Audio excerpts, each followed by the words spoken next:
سامعین و ناظرین، انفیکشن کنٹرول سوسائٹی آپ کی صحت کو بہتر بنانے کے لیے، آپ کو مسائل سے نکالنے کے لیے مختلف ویڈیوز کا سلسلہ جاری کیے ہوئے ہیں، اور ہم آج کل جس سلسلے میں آپ سے بات کر رہے ہیں وہ حمل کے دوران مختلف مسائل ہیں، جو کہ جس کے ہم پرابلم آف پریگنینسی بھی کہہ سکتے ہیں، اور دوران حمل کی مشکلات بھی کہہ سکتے ہیں۔ تو ہم نے اس کے بارے میں مختلف چیزیں آپ کے سامنے پیش کی ہیں، مختلف ویڈیوز پیش کی ہیں، تو وقتاً فوقتاً آپ اس کو سنیں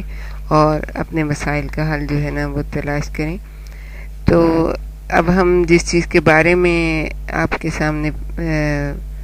بات کرنا چاہتے ہیں وہ یہ ہے کہ سب سے پہلے حاملہ کی حالت کا اندازہ کیسے لگایا جائے، کہ ان کی حالت کیسی ہے، تاکہ اسی حساب سے آپ ان کا علاج تجویز کر سکیں، ان کو اسپتال لے جانا ہے یا ان کا آپریشن کرنا ہے یا ان کو کس طرح سے ان کو سنبھالنا ہے۔ تو اس میں حاملہ کی حالت کا اندازہ اس طرح سے لگایا جاتا ہے کہ جو بلیڈنگ ہوتی ہے اس کو دیکھا جاتا ہے، اور کبھی کبھی ایسا ہوتا ہے کہ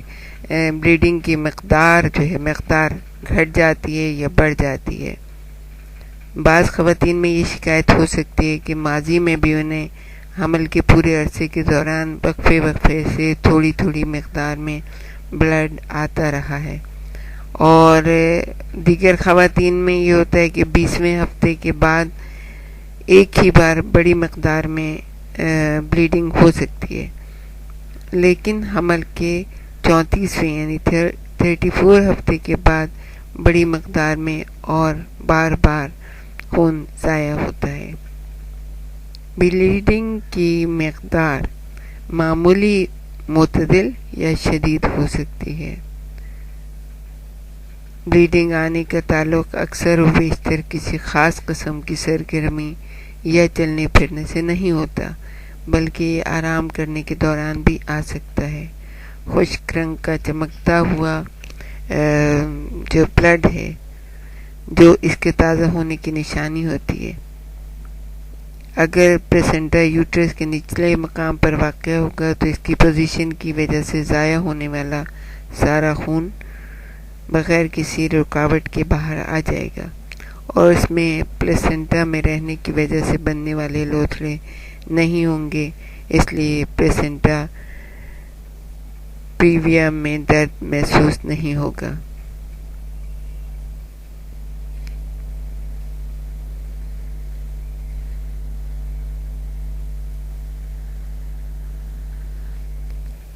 عمومی معائنہ: اگر خون کا اخراج معمولی ہے تو حاملہ کا بلڈ پریشر، سانس کی رفتار اور نبض کی رفتار معمول کے مطابق ہو سکتی ہے، تاہم بڑی مقدار میں خون ضائع ہونے سے بلڈ پریشر کم ہو سکتا ہے اور شوک کی وجہ سے نبض کی رفتار بڑھ سکتی ہے۔ خون کے ضائع ہونے سے خاتون کو پہنچنے والے شوک کی کیفیت میں مطابقت ہو سکتی ہے۔ حاملہ کی سانس تیزی سے چل سکتی ہے اور اسے سانس لینے کی ضرورت محسوس ہوتی ہے۔ اس کی وجہ خون بہنے سے جسم میں سرخ خلیوں کا کم ہو جانا ہوتا ہے، کیونکہ یہی خلیے آکسیجن جذب کر کے پہنچاتے ہیں۔ حاملہ کا رنگ زرد اور جلد ٹھنڈی اور نم ہوتی ہے۔ اگر پیٹ کا معائنہ کیا جائے تو معلوم ہو سکتا ہے کہ فیٹس کی پوزیشن ترچھی ہے یا آڑی ہے۔ پہلی بار حاملہ ہونے والی خواتین میں مقررہ وقت قریب آنے کے باوجود فیٹس کا سر اونچا ہو سکتا ہے، یوٹرس کی سطح نارمل ہوتی ہے اور پیٹ کے معائنے کے دوران حاملہ کو تکلیف نہیں ہوتی۔ مڈ وائف یا نرس یا ڈاکٹر جو بھی حاملہ کا معائنہ کرے اسے یہ کوشش کرنی چاہیے کہ وہ بار بار حاملہ کے کسی حصے کو ہاتھ نہ لگائے، کیونکہ اس سے بہت زیادہ خون ضائع ہو سکتا ہے اور صورتحال مزید بگڑ سکتی ہے۔ اسے ضائع ہونے والے خون کی صحیح مقدار کا پتہ چلانے کی کوشش کرنی چاہیے، اور جن جن چیزوں کو یا کپڑوں کو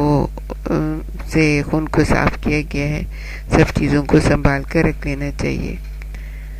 اگر ان چیزوں سے ضائع ہونے والے خون کی ٹھیک مقدار معلوم نہ ہو سکے گی تو ان کا جائزہ لے کر حاملہ کو متبادل چیزیں فراہم کرنے میں مدد مل سکتی